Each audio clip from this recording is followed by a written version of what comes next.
मैं जब भी बाजार से सब्जियां लेने जाता तो एक हसीन सब्जी वाली मुझसे मात्र 50 रुपए लेती, जबकि सब्जी कम से कम 500 की होगी।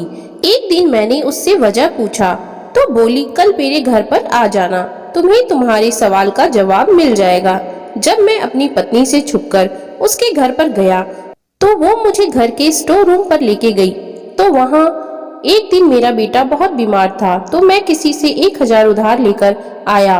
वो आदमी बहुत नेक दिल था जिसने मेरी मदद कर दी थी। मैंने सोचा इसी से अपने बच्चे के लिए दवा लेकर आता हूँ और इसका इलाज करवाता हूँ। पर दवा तो खाली पेट काम नहीं करेगा और हमारे पास तो खाने के लिए कुछ घर पर था ही नहीं। मैं वह पैसे लेकर सब्जी की दुकान पर चला गया। सब्जी की दुकान में एक औरत नीली साड़ी में सब्जी बेच रही थी। मैंने उससे अपनी जरूरत की सब्जी खरीद ली और मन ही मन सोचने लगा, ये सब्जी तो काफी महंगी हो गई। इससे जितने पैसे बचेंगे फिर मुझे अपने बच्चे का इलाज भी तो करना है।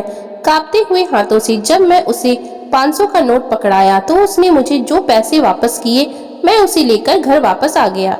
जब मैं घर आकर पैसे गिना तो उसने 450 रुपए वापस दिया था, जबकि मैंने इससे कहीं ज्यादा की सब्जी खरीद लिया था। मुझे इस बात का अफसोस होने लगा कि मैं पहले क्यों नहीं देखा। बेचारी औरत ने जब देखा होगा तो वो पछता रही होगी। वह उसकी मेहनत और ईमानदारी का पैसा होगा। उसने गलती से मुझे ज्यादा वापस कर दिया। उस वक्त बाकी बचे हुए पैसे से मैं अपने बच्चे की दवाई लेकर आया। मेरी पत्नी को लकवा मार गया है और मैं जो भी कमाता हूँ उसी के इलाज के पीछे चला जाता है। काफी सालों से वह ऐसे ही बीमार है और मेरा एक बेटा है। अगली शाम मैंने सोचा मैं फिर थोड़ी सब्जी लेकर आता हूँ और उसके पैसे भी उसे वापस दे आता हूँ। जब मैं शाम को उसकी दुकान पर गया तो वह ग्राहक के साथ व्यस्त थी और मुझ पर ध्यान ही नहीं दे रही थी। मैंने सोचा उसे पता लग गया होगा कि उसने मुझे ज्यादा पैसे दे दिए हैं, पर मैं तो यहाँ उसे पैसे वापस करने ही आया हूँ। मैं उस दिन के पैसे भी दे दूंगा और अगर कुछ कम पड़ जाए तो मैं उससे कहूंगा कि बाद में आकर दे जाऊंगा। सारे ग्राहकों को निपटाने के बाद उसने मुझसे मीठी आवाज में पूछा कि आपको क्या चाहिए। मैंने कहा, आपने उस दिन शायद मुझे ज्यादा पैसे वापस कर दिए थे और सिर्फ 50 रुपए ही सब्जी का लिया था। इस पर उसने कहा कि अभी आपको क्या चाहिए ये बताइए। तो मैंने उसे बता दिया। उसने सारी सब्जियां मुझे तौल कर दे दी और जब मैं उसे पैसे दिए तो वह आज भी उसने मुझे 50 रुपए काट कर बाकी पैसा वापस मुझे कर दिया। मेरी हैरत का ठिकाना ना रहा। वह औरत कमाल की खूबसूरत थी और मैं अकेला अपनी सोच से बाहर निकलकर मैं उसे कुछ बोलने लगा तो दूसरे ग्राहक आ गए और वह उसके साथ फिर से व्यस्त हो गई और मेरे साथ दोबारा उसने बात नहीं किया। मुझे लगा कि दूसरों ग्राहकों को पता न लग जाए कि उसने मुझसे 50 रुपए में इतनी सब्जियां दे दी है। इसी वजह से वह मुझसे बातें नहीं कर रही है। खाली समय में मैं उससे इस बारे में बात करूंगा। मैं वहां से सीधे अपने घर पर आ गया। अब जब भी मैं सब्जी की दुकान में जाता था तो काफी सारे ग्राहक रहते थे, तो मुझे उससे बात करने का मौका नहीं मिला। पर वह सब्जी के हमेशा ही 50 रुपए ही लिया करती थी और इससे मेरे पैसे की अब बचत होने लगी थी, जिससे मैं अपनी पत्नी का इलाज करवा रहा था। अकेले में मैं उस सब्जी वाली के बारे में सोचता रहता। जब मैं छोटा था तो मेरी माँ और पापा के बीच में अक्सर ही झगड़ा हुआ करता था। मुझे समझ नहीं आता था कि मेरी माँ को मेरे पापा से क्या परेशानी थी। वो हर वक्त उनके साथ बहुत ही खराब बर्ताव करती थी। पापा जो भी काम कर पैसे कमाते थे, माँ सारे पैसे रख लेती थी और पापा को ठीक से 2 वक्त का खाना भी नसीब नहीं होता था। हम 2 भाई थे। मेरा भाई को छोटे में ही मेरी माँ ने उसे किसी को बेच दिया था। पापा के साथ इस बात पर माँ की बहुत लड़ाई हुई थी, पर हमेशा की तरह मेरे पापा कुछ नहीं कर पाए थे। मैं भी बहुत डरा रहता था कि मेरी माँ भी मुझे कभी किसी को बेच ना दे और मुझे दूसरों के घर पर गुलामी न करना पड़े। लेकिन जैसे जैसे मैं बड़ा होता गया और फिर एक दिन मेरी माँ ने मुझे भी बेच दिया, तो मुझे जो आदमी खरीदा था वह दिन भर बहुत काम करवाता था और उसके पैसे भी नहीं देता था। बस मुझे खाने के लिए कुछ रोटियां दे दिया करता था। कुछ सालों तक मैं उसके पास काम करता रहा, लेकिन एक दिन उस आदमी ने उसकी बेटी से मेरी शादी करवा दी और मुझे मकान खरीद कर दे दिया। उसकी बेटी हर वक्त बीमार रहा करती थी और उसकी कहीं भी शादी नहीं हो पा रही थी। इसी वजह से उसने अपनी बेटी की शादी मुझसे करवा दी थी और शादी के बाद मुझे एक बेटा भी हो गया।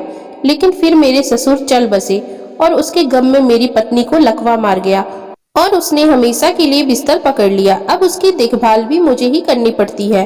साथ ही मैं बच्चे की देखभाल भी करता हूँ और काम भी करता हूँ।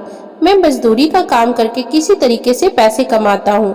कभी काम पर नहीं जाता तो उसके पैसे भी नहीं मिलते। रात को मुझे अकेलापन महसूस होता है। मेरी जिंदगी बिल्कुल जहन्नुम बन चुकी है। लेकिन इस सब्जी वाली की वजह से अब मेरे थोड़े पैसे बचने लगे, तो मैं अपने बेटे को सरकारी स्कूल में डाल दिया। वह स्कूल जाने लगा था और मैं सब्जी वाली से मिलकर अच्छा महसूस करता था। लेकिन मैं ये सब्जी वाली के बारे में अपनी पत्नी और बेटे से कुछ नहीं कहा था, क्योंकि हमारे मोहल्ले में तो सभी लोग गरीब थे और वह औरत तो सबसे पूरे पैसे लेती थी। बस मुझसे ही 50 रुपए लेती है और मुझे ये बात बिल्कुल ही समझ नहीं आती कि आखिर वह मुझसे ही पैसे कम क्यों लेती है। कहीं वह मुझे पसंद तो नहीं करती, पर उसने कभी मेरी ओर आंख उठाकर भी नहीं देखा।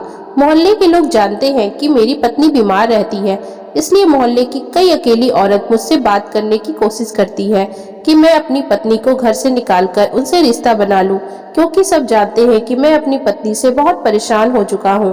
पर सिर्फ मेरी पत्नी बीमार है, इस वजह से मैं उसे घर से बाहर तो नहीं निकाल सकता और किसी दूसरी औरत के साथ संबंध नहीं बना सकता, चाहे मैं कितना भी तन्हा रहूं। एक दिन मैं उस सब्जी वाली के पास सब्जी लेने गया, तो मैं सोच लिया था कि आज उससे पूछूंगा कि आखिर तुम सब्जी के इतने कम पैसे क्यों लेती हो। आज वह सब्जी वाली बिल्कुल अकेली थी, तो मैं उसे पूछने जा ही रहा था कि तभी उसके दुकान पर ग्राहक आ गया और वह उसके साथ बात करने लगी। उसने भी वही सब्जी ली थी, तो उसके ज्यादा पैसे लिए। उसके बाद उसने मुझसे बात करी। जब मैंने वही सब्जी लिया तो उसने मुझसे सिर्फ 50 रुपए ही लिए। उस वक्त दुकान में ग्राहकों की भीड़ लग गई, तो मैं उससे कुछ पूछ नहीं पाया और घर वापस आ गया। लेकिन अब मैं समझ चुका था कि करीबन 200 रुपए से 300 रुपए की सब्जी वह मुझे सिर्फ 50 रुपए में ही देती है। एक दिन मैं जिस बिल्डिंग में काम करता था उसकी छत की ढलाई होनी थी, तो मालिक ने मुझे पैसे दिए और सब मजदूर के लिए सब्जी लाने को कहा। मैं इस सब्जी वाली के पास गया और ढेर सारी सब्जी खरीदने लगा। मुझे इतनी सारी सब्जी खरीदते हुए देखकर वह चौंक उठी। सारी सब्जियां तौलने के बाद जब मैं उसे 5000 रुपए दिया तो उसने बस मुझसे 50 रुपए ही लिए। उसके चेहरे का भाव देखने के बाद मैंने कहा कि यह सब्जियां मेरे लिए नहीं है, यह प्रमोटर ने सारे मजदूर को खिलाने के लिए सब्जी लाने को कहा है। यह सुनकर उसने राहत की सांस ली और मुस्कुराई और फिर सारी सब्जियों का मुझसे 3000 रुपए लिए। उसकी मुस्कुराहट के पीछे एक आकर्षण था। पैसे देकर मैं सब्जियां लेकर चला गया, लेकिन अब मुझे समझ आ चुका था कि वह मुझसे ही कम पैसे लेती है। आखिर वो मुझसे चाहती क्या है। उसने कभी भी मुझसे इसके बदले में कुछ नहीं मांगा और हमेशा बहुत प्यार से बात करती है। एक दिन शाम को काम खत्म होने के बाद मैं सब्जी खरीदने गया। मैंने सोचा आज मैं उससे पूछने के बहाने बात करूंगा। मैंने देखा दुकान में उसने किसी एक लड़के को काम पर लगा रखा है। उसके सामने मैं कुछ नहीं पूछ पाया, पर मैं मौके की तलाश कर रहा था। वह मुझे एक सुकून भी देती थी। एक दिन मैं सब्जी लेने गया तो उसकी दुकान पर वह लड़का अकेला था।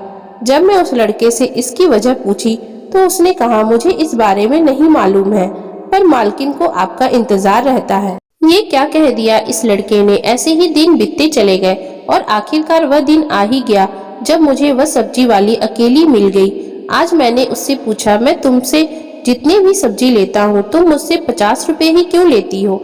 उसने पूछा, मैंने जो आपसे कम पैसे लिए इससे आपको कोई मदद हुई। मैंने कहा मेरी बहुत मदद हुई। मेरे पैसे बचने लगे, जिस वजह से मैंने अपने बेटे को स्कूल में दाखिल करवा दिया और अपनी पत्नी का भी इलाज करवाने लगा। उसने कहा मैंने आपकी मदद करने के लिए ही सब्जी की कम पैसे लिए हैं, ताकि आपका भला हो जाए। अब मैं उससे जो पूछा वह सुनकर वह घबरा गई। मैंने कहा मैं तो गरीब की ही बस्ती में रहता हूँ और यहाँ ज्यादातर लोग ही गरीब हैं, फिर तुम मेरी ही मदद क्यों करती हो। उसने कहा अगर तुम यह जानना चाहते हो तो पहले तुम्हें एक वादा करना पड़ेगा कि सब जानने के बाद भी तुम मुझसे ही सब्जी लोगे। मैंने उससे वादा किया तो उसने कहा कि कल रात को तुम मेरे घर पर आ जाना, तुम्हें तुम्हारा जवाब मिल जाएगा। और उसने जल्दी से अपना पता भी मुझे दे दिया। मैं उससे पूछने जा रहा था कि तुम यही अभी बता दो ना, इसके लिए तुम्हारे घर पर जाने की क्या जरूरत है। पर इससे पहले कि मैं कुछ पूछता वहाँ ग्राहक आ गए और वह उनके साथ व्यस्त हो गई। मैं वह पता लेकर अपने घर आ गया, लेकिन रात भर मैं इस औरत के बारे में सोचता रहा। आखिर उसने मुझे अपना पता क्यों दे दिया। कैसे उसने मुझ पर ऐसे भरोसा कर लिया। रात भर मैं काफी बेचैन रहा। वह औरत जिस तरह से मेरी मदद करती थी वह मुझे अच्छी लगने लगी थी। मेरी बीवी काफी सालों से बिस्तर पर पड़ी है और मैं अकेला और परेशान ही रह गया हूँ। अब मुझे उस औरत के घर जाने में काफी घबराहट होने लगी थी। वह औरत बहुत ही खूबसूरत है और मैं अंदर ही अंदर अकेला। रात भर में बेचैन था कि आखिर इस औरत ने मुझे घर पर क्यों बुलाया है। मुझे वो हमेशा अकेली ही सब्जी बेचती हुई नजर आई है और उसको देखकर कभी लगा नहीं कि वह शादीशुदा है। अगली रात मैंने सोचा कि मेरे सवालों का जवाब पाने के लिए यह मेरे पास आखिरी मौका है, क्योंकि आज अगर मैं नहीं गया तो दोबारा उससे यह सवाल नहीं पूछ पाऊंगा। आखिरकार मैं उसके पते तक पहुंच गया, पर अगले ही पल ख्याल आता है कि मैं यहीं से वापस लौट जाऊं। न जाने क्यों एक अनजान औरत के घर पर जाने में मुझे इतनी घबराहट हो रही थी। मैंने हिम्मत करके उसके घर का बेल बजा दिया, लेकिन मैं सोचा कि वापस चला जाता हूँ, पर उसने दरवाजा खोल दिया। मुझे देखते ही उसके चेहरे पर एक मुस्कुराहट आ गई। वह एक लाल साड़ी पहनी हुई थी और आज वह कमाल की खूबसूरत लग रही थी। उसने मुझे अंदर आने को कहा। मैं काफी घबराता हुआ उसके कमरे के अंदर गया तो उसने मुझे कुछ खिलौने में से एक हाथ की बनी अंगूठी दिखाई। उस अंगूठी को देखते ही मुझे अपना अतीत याद आने लगा।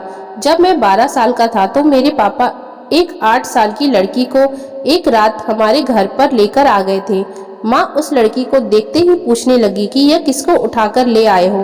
पापा ने कहा, इस लड़की का कोई नहीं है, यह बेसहारा है, इसलिए मैं इसे अपने घर पर ले आया हूँ। एक मासूम बच्ची कहाँ दर दर की ठोकरें खाएगी, ये आज से हमारे घर पर ही रहेगी। मेरी माँ इस बात से बिल्कुल खुश नहीं थी और उन दोनों के बीच में इस बात को लेकर झगड़े होते रहते थे। वह अपने बेटे की ही जिम्मेदारी नहीं लेना चाहती थी, तो अब एक और लड़की आकर घर पर बैठ गई। वह इस बात को मानने को तैयार नहीं थी। गरीबी में हमारा खुद का ही गुजारा नहीं चलता था, फिर इस लड़की की जिम्मेदारी कैसे उठाते। पर मेरे पिता एक रहमदिल इंसान हैं। उन्हें इस लड़की को देखकर तरस आ गया था, इसी वजह से उसे लेकर घर आ गए थे। वह 3 महीने तक हमारे घर पर रुकी थी और मेरी उससे काफी अच्छी बनने लगी थी। खेल खेल में मैंने उससे एक अंगूठी दी थी और कहा था, तुम घबराओ मत, मैं बड़ा होकर तुमसे ही शादी करूंगा, फिर तुम्हें कभी किसी के ताने सुनने की जरूरत नहीं पड़ेगी। उसकी आंखों से आंसू आ गए थे। वह बिन माँ बाप की बच्ची, जो कि हर वक्त मेरी माँ के ताने सुनकर वहां पर इसी तरीके से अपना जीवन गुजार रही थी। पर एक दिन मेरी माँ ने उस लड़की को घर से धक्के मारकर निकाल दिया। मुझे इस बात पर बहुत दुख पहुंचा था। मेरे पिताजी उसे लेकर निकल गए थे और ना जाने उसका क्या बंदोबस्त किया था। फिर क्या यह वही लड़की है? पहले तो मुझे समझ नहीं आ रहा था कि अंगूठी इसके पास कैसे आई। अब उसने कहा कि मैं तुम्हारे घर की वही लड़की हूँ, अनीता। जब तुम्हारी माँ ने मुझे घर से निकाल दिया था तो तुम्हारे पिता ने चोरी छिपे मुझे एक जगह पर शरण दी। उन्होंने मुझे एक पिता की तरह बड़ा किया, मुझे पढ़ाया लिखाया और मुझे खाने पहनने को भी दिया। उन्होंने मुझे एक पिता की तरह बड़ा किया, मुझे पढ़ाया लिखाया और मेरे खाने कपड़े की जिम्मेदारी ली थी। और इसी बात को लेकर तुम्हारी माँ और तुम्हारे पापा के बीच में झगड़ा होता था। तुम्हारी माँ को लगता था कि मैं तुम्हारे पिता की नाजायज औलाद हूँ, जो कि सच नहीं है। मेरे माता पिता तो कोई और थे जो बचपन में गुजर गए थे, पर तुम्हारी माँ ने तुम्हारे पिता की इस बात का यकीन नहीं किया और शक की बुनियाद पर अपना ही घर उजाड़ दिया। इसी गुस्से से उन्होंने अपने दोनों बेटों को बेच दिया था और उसके बाद तुम्हारे पिता को भी एक दिन घर से धक्के मारकर निकाल दिया। सालों बाद अपने परिवार के बारे में उसके मुंह से सुनकर मेरी आंखों में आंसू आ गए। पता नहीं मेरी माता पिता और मेरा भाई किस हाल में होगा। मैं उनके बारे में बहुत ही कम सोचता हूँ। हाँ, कभी कभी मुझे अपने पिता की याद आ जाती है। अपनी माँ के बारे में तो शायद ही कभी सोचता हूँ। मैं अपने परिवार को फिर कभी ढूंढ नहीं पाया। तभी वह लड़की मेरा हाथ पकड़कर स्टोर रूम में मुझे लेकर गई। उसने मेरा हाथ पकड़ा तो मेरे दिल में यही ख्याल आ रहा था, किसी दिन मैं इससे शादी करना चाहता था और ये बड़ी होकर कितनी खूबसूरत लगती है। अगर मेरी माँ ने मेरे साथ ऐसा नहीं किया होता तो आज हम दोनों साथ में होते। स्टोर रूम का दरवाजा खुलते ही ऐसा लगा कि इसका छत मेरे सिर पर गिर पड़ा। ऐसा लग रहा था कि मैं सपना देख रहा हूँ। मेरी माँ बिस्तर पर लेटी थी। उस लड़की ने कहा कि तुम्हारे पिता ने मेरी इतनी अच्छी परवरिश की थी कि मैं अपने पैरों पर खड़ी हो गई और एक सब्जी का दुकान खोल लिया। उसके बाद मैं तुम्हें और तुम्हारे परिवार को ढूंढने लगी थी। मुझे पता चला कि तुम्हारे पिता की मौत हो चुकी है और तुम्हारे भैया मुझे कभी नहीं मिले, लेकिन तुम और तुम्हारी माँ मुझे मिल गए। मुझे पता चला कि तुमने शादी कर ली है और तुम्हारा एक बेटा भी है। तुम्हारी माँ को मैं अपने साथ लेकर आ गई। उन्हें अपनी गलती का एहसास हो चुका है।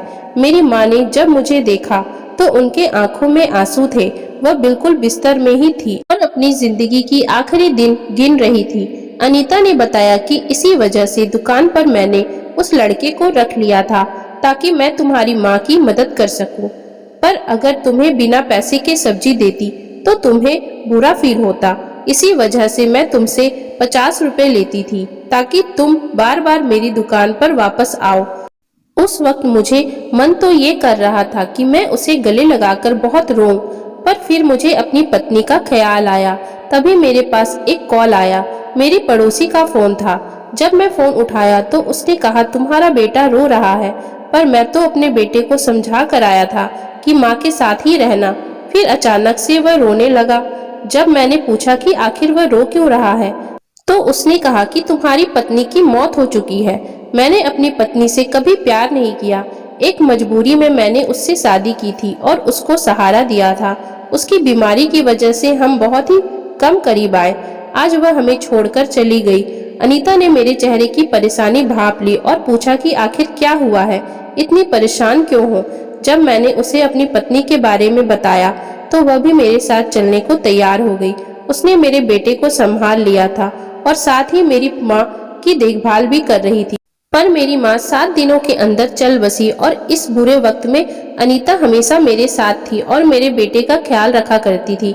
मेरा बेटा उससे काफी घुल मिल गया था और मैंने देखा वह मेरे बेटे की काफी अच्छी परवरिश कर रही है। बच्चों को एक अच्छी परवरिश की जरूरत पड़ती है। जिस तरह मेरे पिता ने अनीता की परवरिश की थी और उसने हम लोगों की मदद की, और मुझे पता है कि मेरा बेटा भी उसकी परवरिश में एक अच्छा इंसान बन जाएगा।